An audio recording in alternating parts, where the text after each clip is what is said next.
Welcome back. This is a review for Fruits Basket Season 2, Episode 8/33. So this episode, it kind of both resolves some things from the previous episode and the horror episode as well, and then also sets up for some things for the coming up episode and episodes in general. So this is kind of a mix. So first, I'm just going to go over probably the easier one to talk about, which is we get Reen, who is the horse, or Isuzu is her actual name, but as we've kind of previously known, but Reen. But we officially now know that she's a horse, although, I mean, you kind of already officially knew that she was a horse as long as you watched the opening at least once, because they kind of spoiled it in the opening, which is kind of funny. But we start off the episode, with her actually leaving Kagura's house, and so we actually get to see, we get to kind of find out that, I guess she lives with Kagura's family, which is quite interesting, and you'll find out about more as to why later. We also get a small little brief scene where we get to see Kagura's mom, who isn't, I wouldn't say she's definitely not one of the worst Zodiac's mom, but she's not best Zodiac mom either, because that best Zodiac mom goes to Hiro's mom. But she's an okay mom. She's good. I don't think you really see her too often. I think you may only see her maybe one other time, at least manga wise, but you don't really see her too often. But she pretty much, in terms of when she talks to Kagura, says, "Hey, don't go to the summer village because Akito's there. I don't want you getting hurt." But prior to that, we get the conversation between Reen and Kagura, where Kagura's all excited. She's like, "Oh yeah, we should totally go to the summer house together because everyone else is there and Kyo's there," and she's all excited. And Reen's just like, you really should stop pretending. Your fake love kind of annoys me. And no, I guess that's kind of what she said. But I know that some people were kind of confused by what Reen said just because the translation, I don't know why Crunchyroll translated it the way they did, but it kind of made it sound like Kagura was talking about something else, or that Reen was talking about something else, and that she was just kind of being like an emo kid. But no, she's saying that because she's pretty good at seeing through Kagura.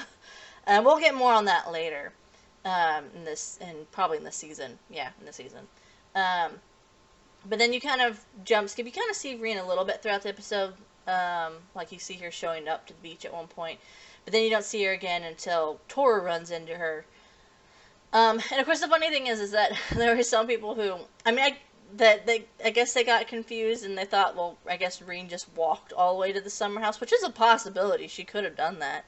She could have also turned herself, she could have also just turned into a horse and ran all the way there. That's a possibility too, but I'm pretty sure, again, if you watch the opening kind of tells you how she got there, and that it's pretty obvious she's traveling by train, so you can kind of assume that she went to the summer house via a train. But it's just funny that some people were kind of confused by that. Although she could have done that, that's knowing Reen. Knowing what I know about Reen, she could have very well easily walked there by herself. Anyway, but so Tohru runs into her, she sees her, and of course, she freaks out, and, of course, Reen, being the way she is, kind of also is, like, not really too happy about really seeing Tohru, I guess, because, Yuki shows up, and, Tohru's like, "Oh, well, if she's hurt, we should go get to Tori," and Reen immediately tries to kick Tohru, and Yuki's like, and if Yuki hadn't been there, Tohru probably would have had to go to the hospital, just because, again, she was in her horse form when she tried to kick her. So, and Yuki reprimands Reen on that, and she's like, he's like, if Reen, you tried to kick her and you're in your horse form, that's not a good idea. It's a bad idea. Bad idea, Reen.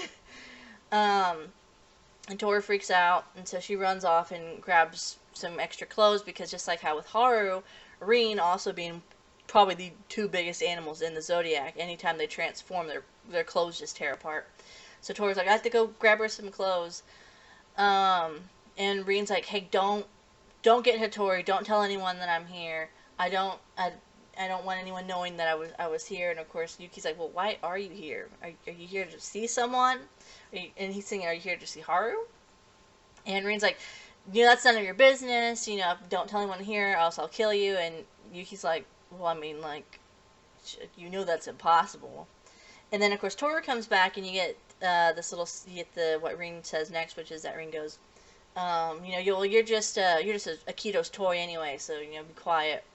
And of course, Tohru overhears this, and she's like, because she's shocked, and she looks over to see what Yuki's reaction is to all this, and she's actually very surprised by what Yuki's reaction is.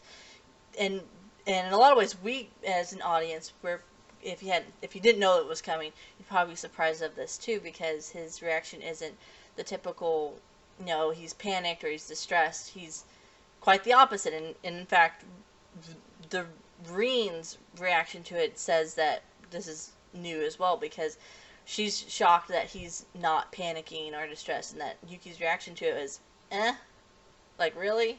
Seriously? You're gonna try to pull that on me? Which again is very shocking. I'll get into that in a second. And then she just is like, well, don't tell anyone I'm here, and she ups and leaves. But I mean, that's pretty much what we get of Reen for this episode. And again, we'll find out more about her deal later. And I believe in this season, yeah. And then, but a good chunk of this episode is mainly Yuki, kind of Yuki. I wouldn't say Yuki focused, but you get to see a new side of Yuki, and that we hadn't done before. And as I said before in the last episode, that up until the last episode, Yuki had a little bit of character development, not like super anything big. But last week's episode, the ending of it specifically, and kind of what Akito told him, which again, you don't know what it is yet, but you'll continue to see the effects of it throughout, pretty much from here on out.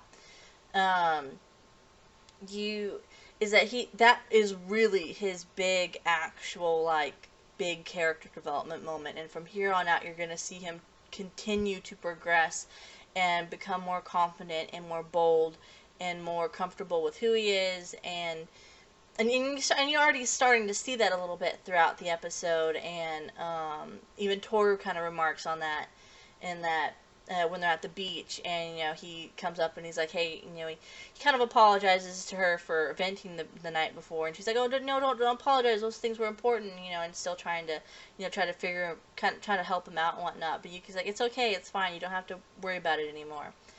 And then of course he gets the, well, I won't apologize though for kissing you on the forehead. It's like, I think that was fine, which is, even I think, me personally, I think it's fine, because it has its own symbolism to it, which you may or may not understand at the moment, but when we get later on in the series, if you haven't read the manga, you'll understand it more. But and then he walks off, and Toru's like, I feel like he's toying with me. He's more confident, but I feel like he's toying with me, which is, oh yes, we're starting to see the true Yuki starting to come out, and it's gonna be fun. It's gonna get fun, is all I'm gonna say. But you see other little elements of him starting to kind of grow as a character, and starting to be more confident and more bold in that.